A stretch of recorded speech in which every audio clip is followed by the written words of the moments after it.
Right, I'll start this by saying that I'm very unprepared for this one. I was thinking of doing it tomorrow, but if I do it tomorrow, then I'll release it Saturday again, so I'll be late again. So I figured I'll just do it now, unprepared, so that next week I'll be ready on time and I won't have the problem again. I'm a very disorganized person.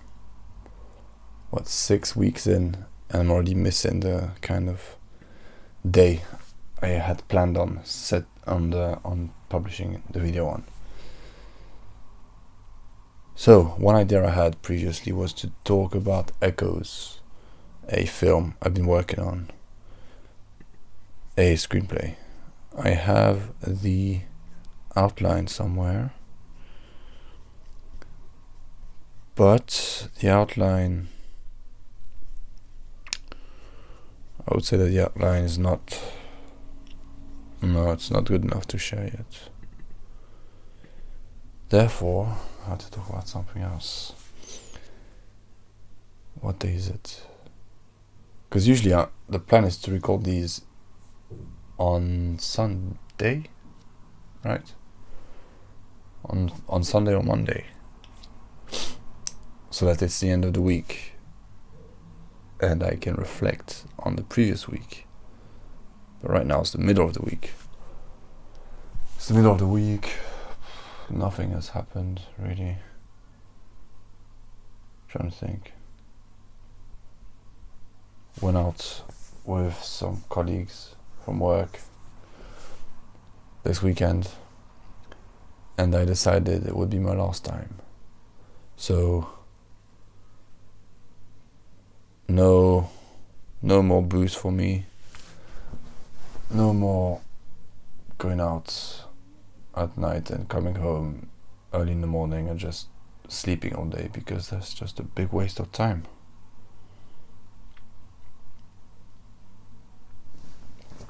And money. I would like to focus on my work. I was born Year of the Rabbit. It's currently the Year of the Rabbit.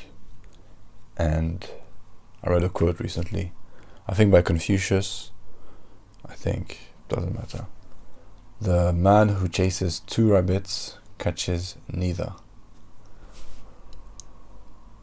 And one of my colleagues, I work in a Chinese restaurant, one of my colleagues, Uncle Ben, he's the one who told me, you're a rabbit, and he explained, so rabbit is too scatterbrained, essentially.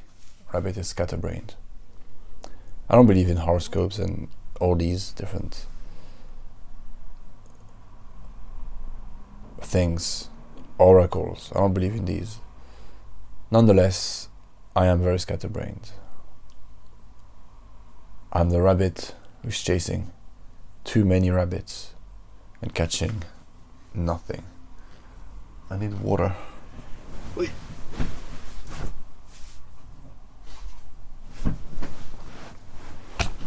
I'm the rabbit who's chasing too many rabbits and catching the rabbit.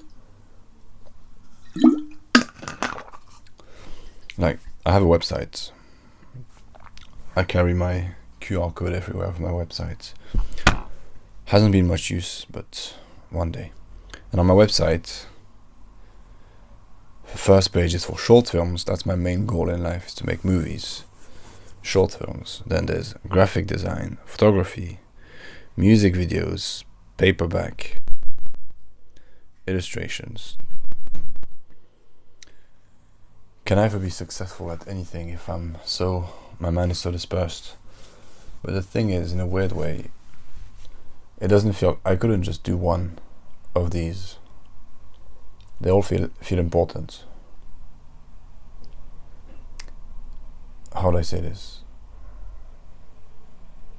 It's like, the easiest way to describe it is it's like children.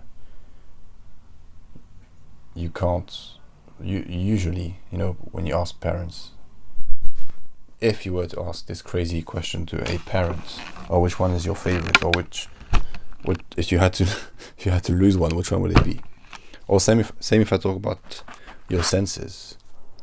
I'd rather lose none of my senses if I have all of them, and I'd rather keep all my children if I, if I can. Or it's the same with these. I feel precious about photography, drawing, graphic design, filmmaking. None of them can be sacrificed. And on top of that, I've been obsessed for so long. Well, I mentioned that in a previous episode, I wanted to be 50 Cent. I've been obsessed with not being skinny for so long. I've been skinny my whole life, and I've been obsessed with wanting to gain weight. And I tried so many times, and I guess I never tried hard enough, because the simple solution is to just eat more, get more calories in to gain weight. That's just to gain weight. You have to eat more. It's not a problem that's talked about a lot. So it's all about losing weight. That's what most people seem to be interested in. But I want to gain weight because it goes hand in hand with this idea of wanting to be a savage, I guess. I was thinking about this to myself. What does it mean to be a man? And how do I say this? It's complicated in the sense that I don't know if I can come up with something that I would consider an objective answer that encapsulates all men. Alright, I don't know if there is such a thing as a man. Because the first time I answered this question for myself, I had a very clear idea. But then I thought about it, and I thought, no, that's my version of what I should be as a man. And so I guess the answer is a savage. That's the answer. The answer is to be successful in successful in all realms of, sounding crazy, successful in all of the, in specific categories, being successful financially, being successful physically, being physically healthy and strong, being strong mentally, so that's in money, and then being strong, I guess being strong mentally goes with that, just being at peace with yourself, knowing you're doing the right things, you're on the right path, you're not compromising yourself, you're not going against yourself. But so being physically able has always been something that I was taught as a characteristic of a man. A man has to be strong, physically, mentally. Why am I going into this tangent? I mean, when I go out with my friends and we drink and we go to a club, and the only thing that's happening in my head, no, it's not true. I will let go and go dance like a dumbass. But until I do that, all I'm thinking about is, well, a few things. One, I shouldn't be there's no reason for me to be out partying. What am I celebrating? Why am I happy? Because the week ended? Because I got my pay? That's not good. And two, I feel so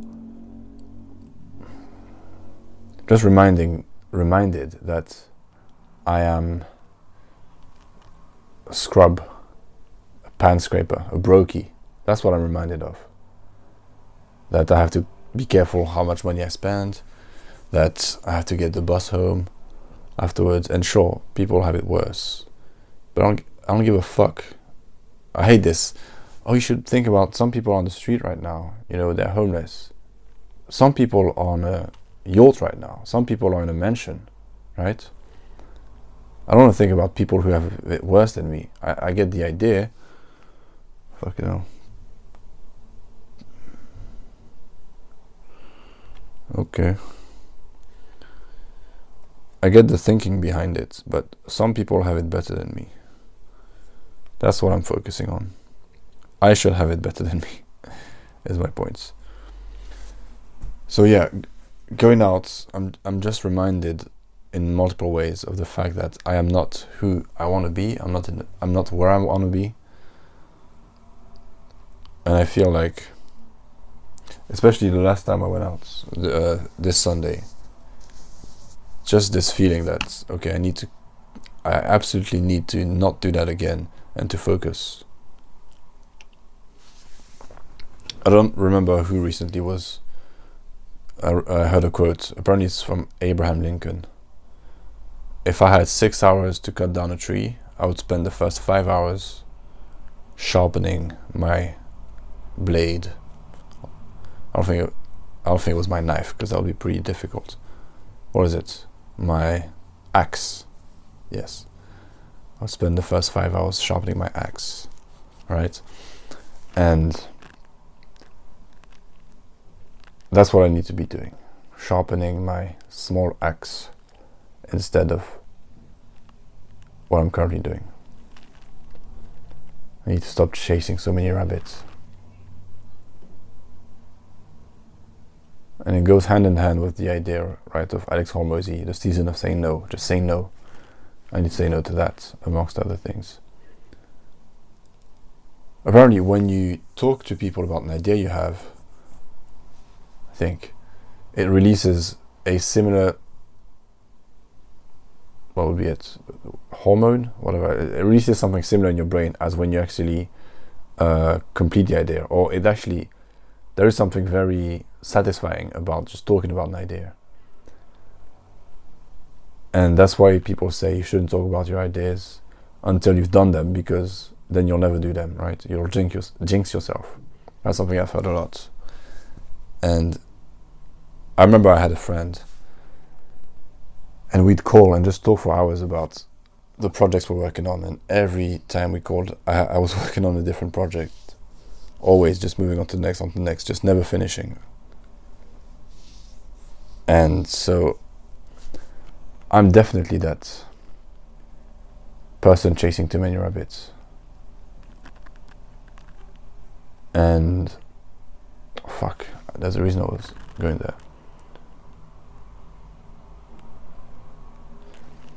How do I say this?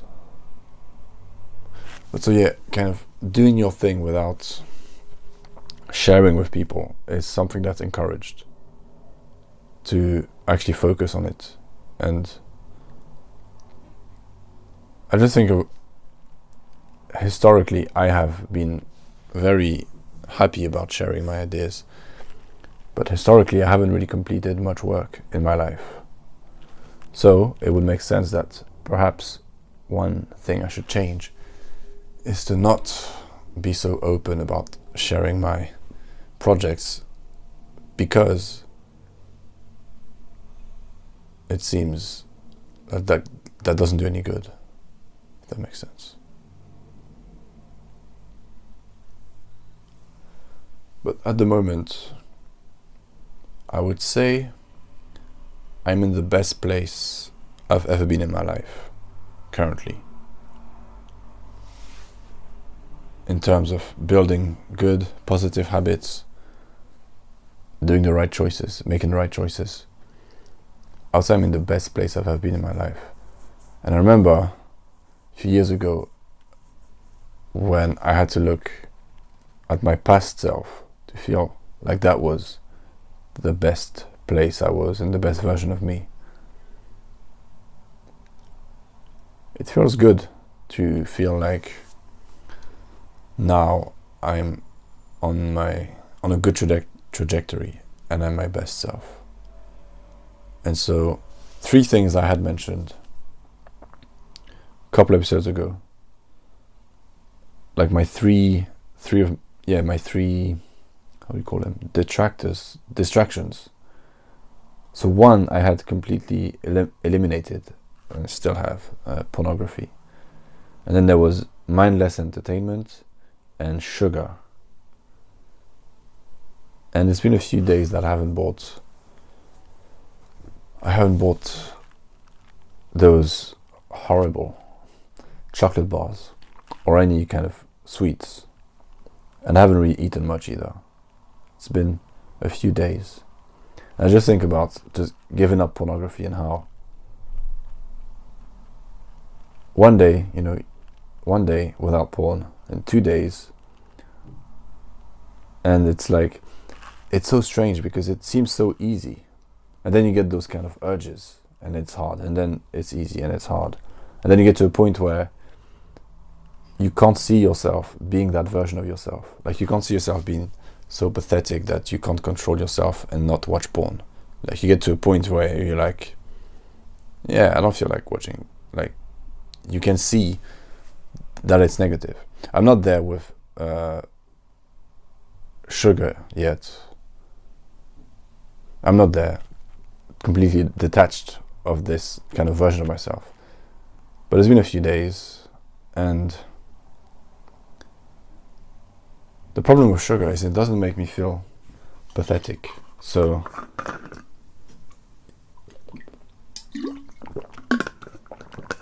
I don't feel much, what would be the word, remorse, or not remorse, but I don't feel as shitty. It's just a physical thing. I just get a headache, and I think about how I'm worsening my health. But there isn't an actual immediate sense of, oh shit, that was a bad idea and I feel like shit right now. That's why sugar is a bit more difficult. Nonetheless, it's been a few days, and in a few days I will be able, it will become even easier, and then all I'll have to do is kick my mindless entertainment habits, and I'll become a saint and transcend.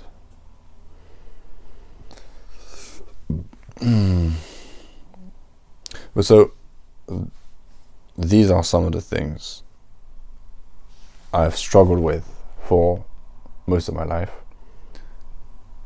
These 3 habits that I've tried, that I feel are the most important. But then I want to be successful in these different creative fields: filmmaking, graphic design, illustration.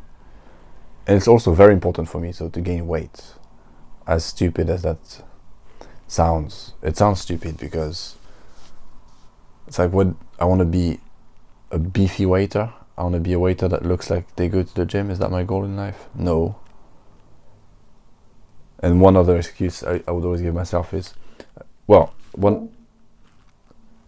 always kind of been bouncing around between, I want to gain weight and what's the point? Because in truth, I don't get anything out of it really.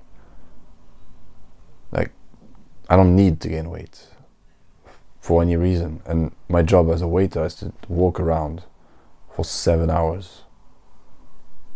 So gaining weight wouldn't, do me any good. Besides that, I like to go climbing. Gaining weight wouldn't do any good. And besides that, I'm a filmmaker and an artist. So why do I want to gain weight? But nonetheless, it's important to me. If it's important to you, if it's important to you, you'll find a way. If not, you'll find an excuse. Many things in my life I've found an excuse for, and this one, gaining weight, because I was struggling for so long, I've always found excuses for that one as well, but it keeps coming back. So I guess I need to find a solution instead. Yeah.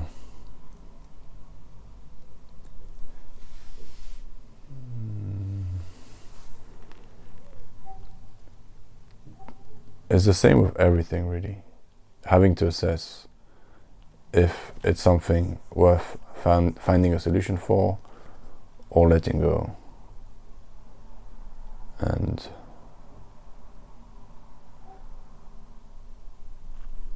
I don't really have much to say apart from that. Don't have much to say.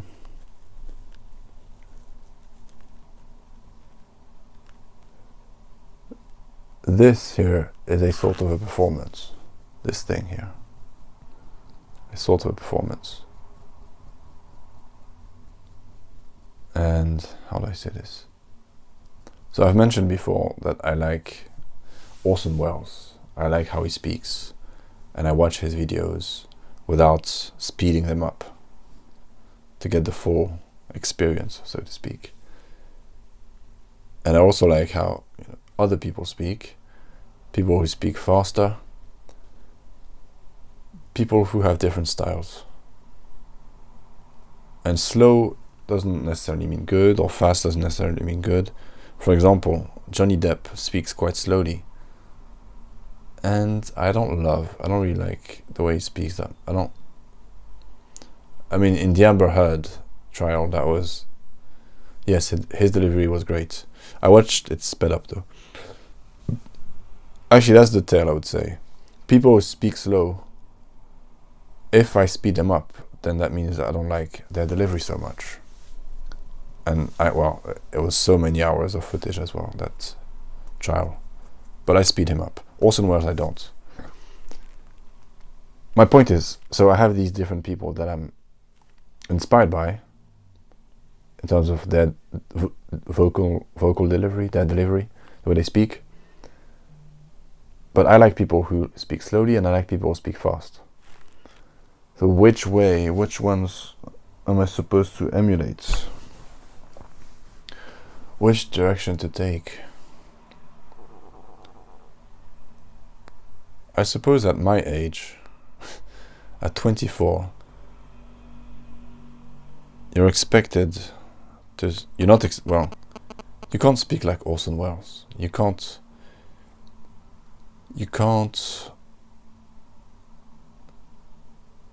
take your time that much. Like, people are not going to pay attention, are they? Maybe they are. That's something I think a lot about. When you speak, do people listen? One reason I'm so introverted. What's this in my pocket? What the fuck? Oh, it's a key. Shit. We got new keys. We each have a pair of keys now. And I was on my way to losing them by leaving them in my pants. Where was I? Yes, being listened to. As an introvert, that's a big fear, right? You speak and no one listens. And I feel like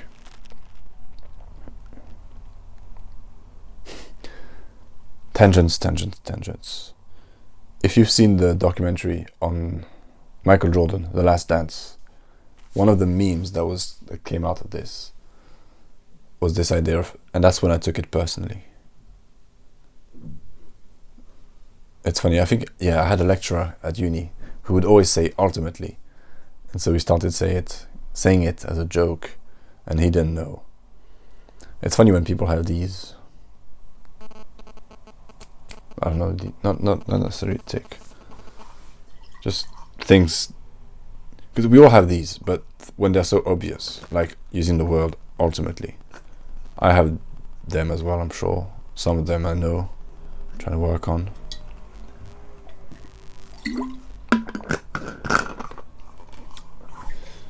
So Michael Jordan saying he took things personally. And I don't know, in Zen, what would be the word? In kind of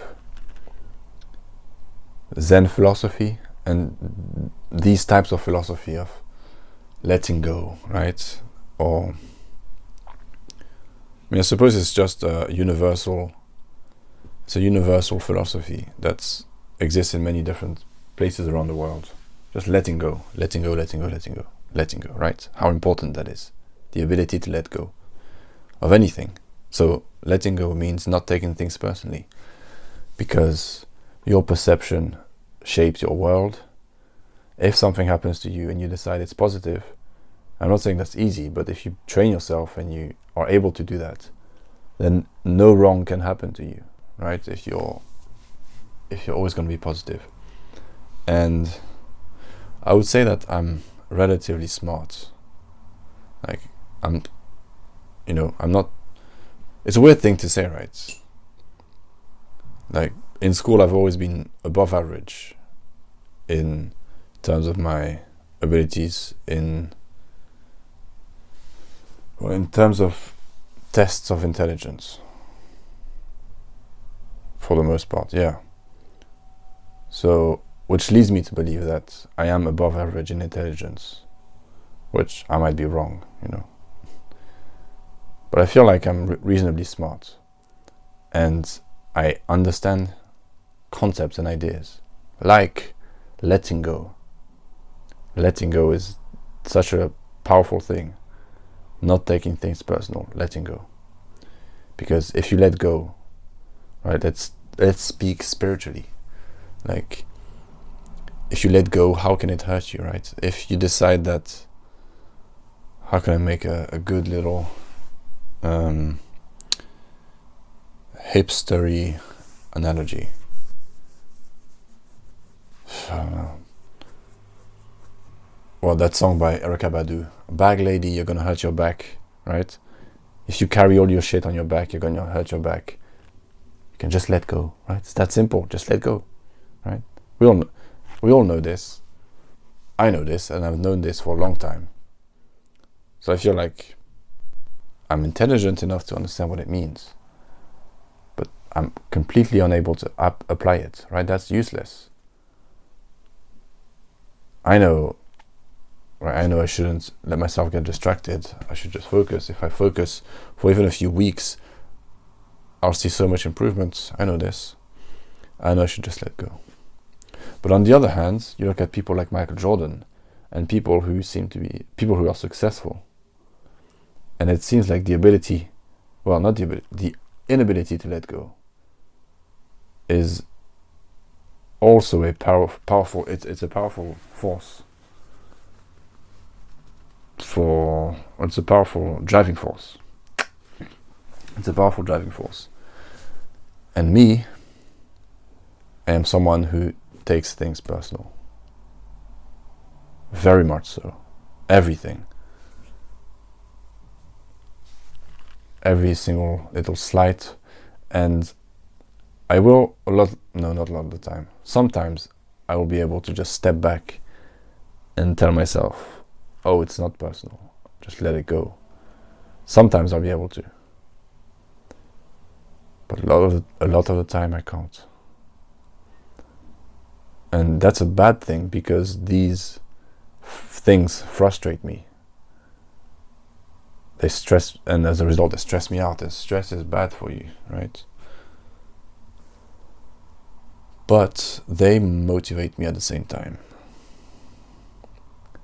And I do feel like when I speak, people don't listen. And I'm not very good at reading people. Well, it depends, but sometimes I can be really not good. So it's my perception at the moment that when I speak, people don't listen. Now the question is, does it matter whether that's true or not, right? Because maybe I'll say this to one of my colleagues at work, and they'll be like, no, absolutely not. Why did you get this idea? And they'll make me feel like I'm wrong, right? Or they'll try to. Maybe it won't change me.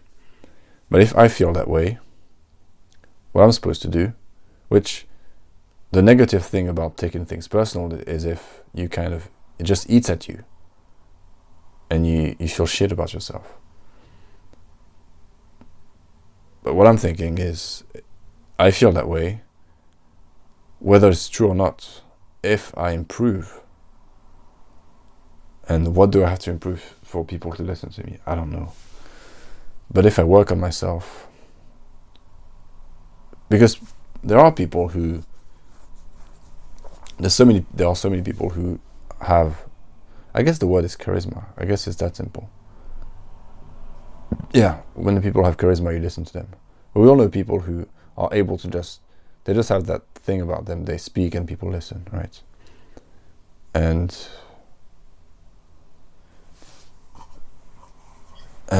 that's what I aspire to, basically. I have colleagues like that at work, and I'm in awe. Yeah, I guess that's the word, right? It's charisma. I am in awe of their charisma. I think it's just an amazing thing. And yeah, it's weird how fortunate I am to have the job I have, because I don't give a shit about food and hospitality and restaurants and any of that. But every day I get the opportunity, not that I necessarily take it as much as I should, but every day I get the opportunity to work on exactly that, interacting with strangers and trying to become better, trying to become more charismatic, more fluent, all these things.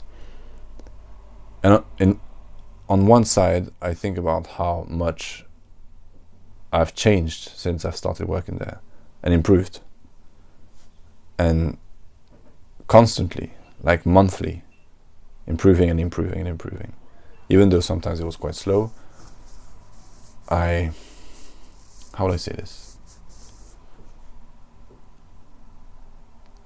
I mean, it's weird to say, but I am proud of myself, because I look at my colleagues and I feel like, well, I mean, on one hand, I shouldn't see things that way, but because in my head I'm thinking I'm not growing fast enough. That's what I'm thinking. But that being said, when I look at the people around me, no one is doing that. Just like, it's weird how people don't change. Like, most people are not that interested in change. Yeah. Or they're happy for it to happen kind of slowly. And evolution requires sacrifice. And one thing I've been repeating to myself a lot recently is, it requires, feels weird to say, but it requires that something be killed. There's something so violent about it, in a sense. It feels like, yeah, the times where I was able to kind of level up and improve for real, they started with a very uncomfortable kind of inciting incident, a shock of some sort. These are necessary. These are necessary. You have to put yourself in the fire. You do, right?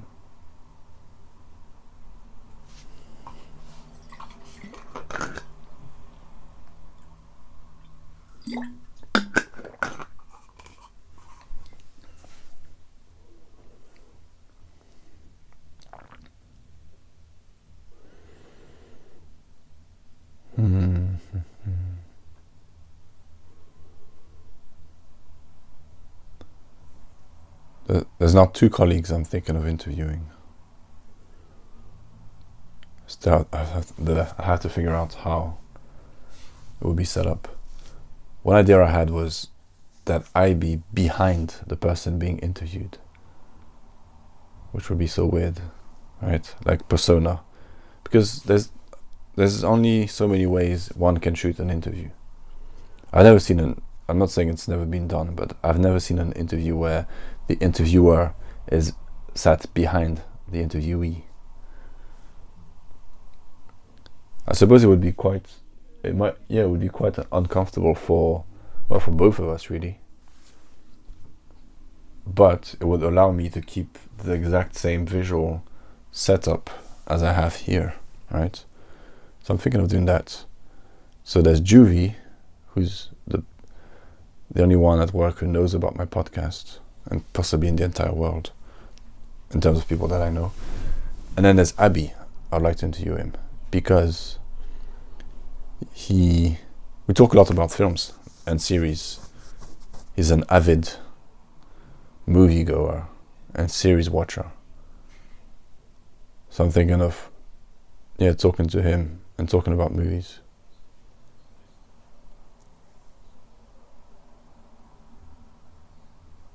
Well, yesterday, the last podcast I did was an improvement. My God, was an improvement on the previous one, and this one here is an absolute regression. But next week,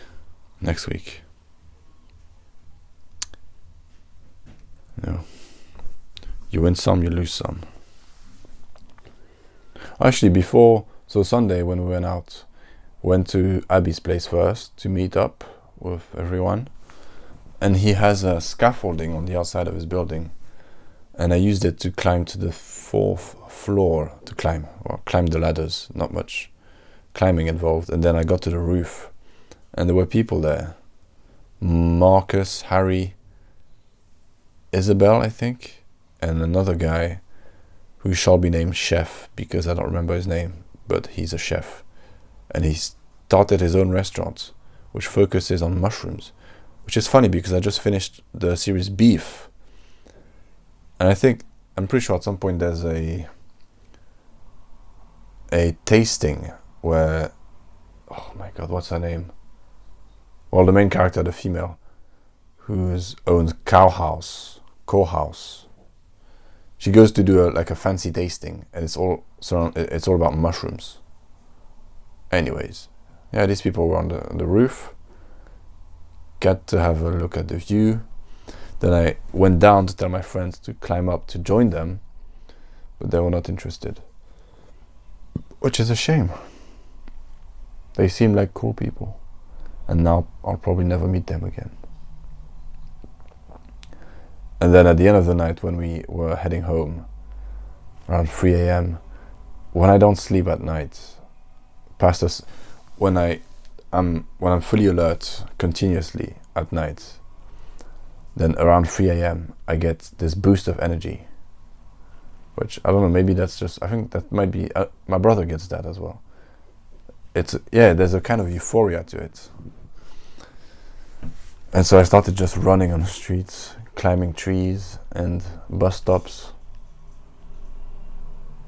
So I made myself look like a real dumbass in front of my work friends, we'll say.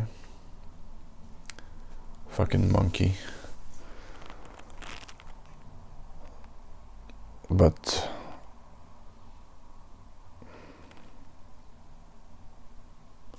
then we played football at 4 a.m. on the streets. Wow. And that was fun.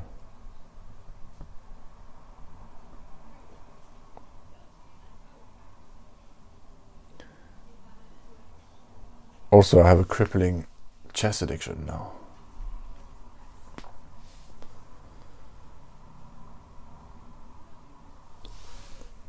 Right. Last thing I'll touch on. I want to make a film. Oi. So I think Orson Welles made his first film at the age of 25. I think that's the number. And I wanna make a film by the time I'm 25. Very unlikely considering I'm 24 and 2 weeks now. Or 3. 2 or 3. Whatever. It's very unlikely, but fuck it, I'm still gonna try. And I would like to make a film that features ChatGPT. I don't think there hasn't been a movie yet, or at least not a popular one, that centers on ChatGPT yet. Because obviously millions are to come. So I want to do that.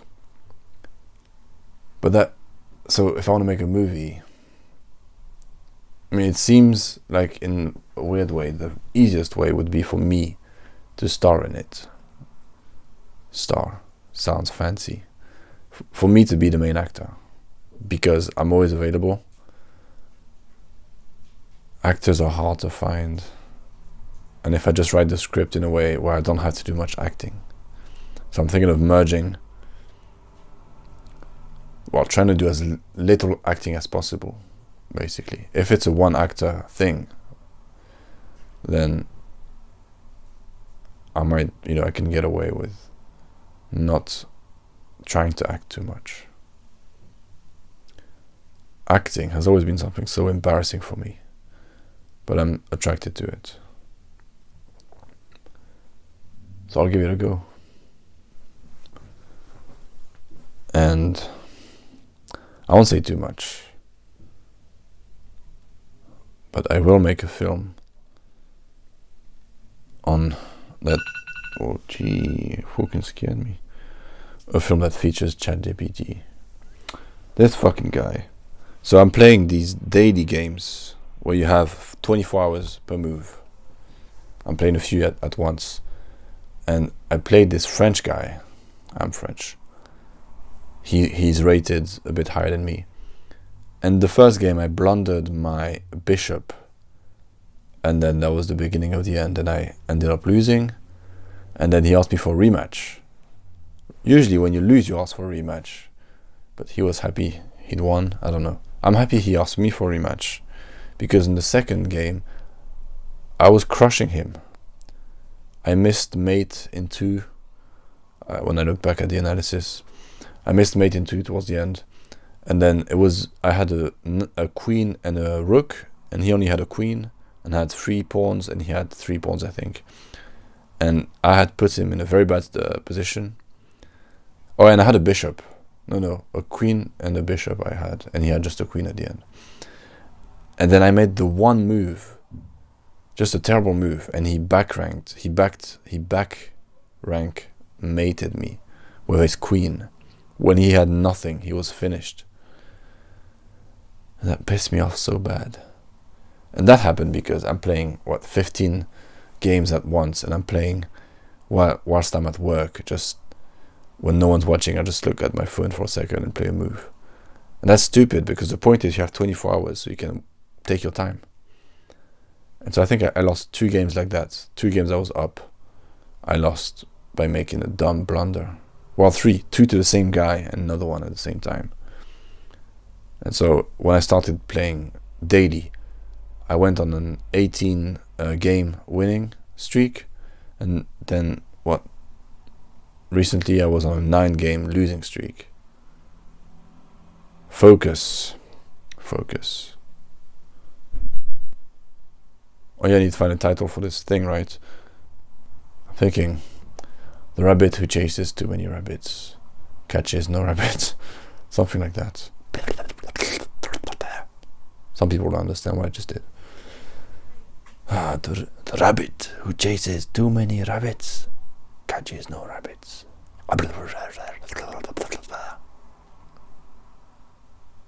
Yeah. Acting. I'll do some acting now. Acting.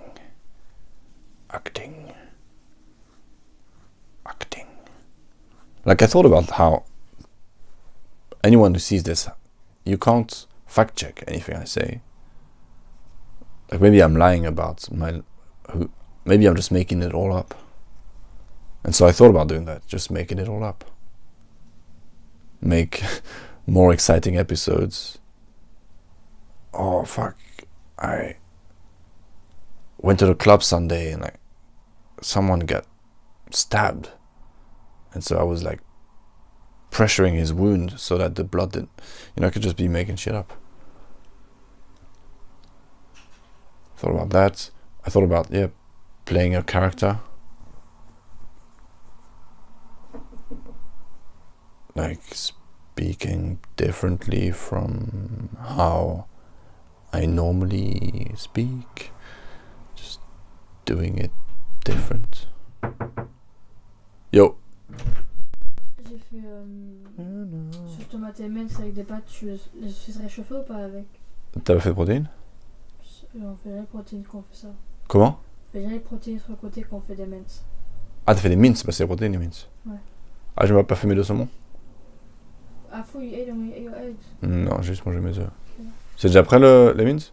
Ouais, prêt. Et aussi celui d'or. Je sais, c'est pas grave ça, je reverrai. Attends, mais je réfléchis pour mes saumons là, comment je fais?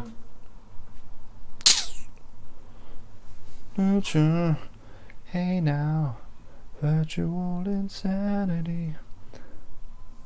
Alright. Ouais, c'est quoi? Et mes saumons alors? Bah, je vais les faire. Tu vas les faire? Donc je laisse les mails sur le côté pour l'instant. Très bien, thank you. Si maman elle remplace ça.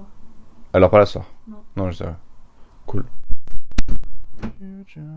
Oh, I should do an episode in French. Yeah. Should do an episode in French. Hey now, no, virtual insanity.